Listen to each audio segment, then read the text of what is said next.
tribe ng Diyos. Ganon. Yun yung pagkakaintindi ko. Na katulad natin, tayo, kasi nabibilang tayo sa mga hindi tayo kabilang sa kumbaga parang lahi ni Jesus.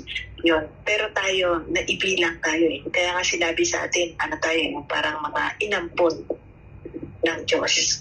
Yun. Yun nga, dun sa first reading, sila ay inabot nila yung mga iba't ibang church, iba't ibang lugar, at binuksan nila sa mga puso ng tao doon ang gospel of Jesus. At yun nga, dahil sa pananampalataya, naniwala sila kay Jesus.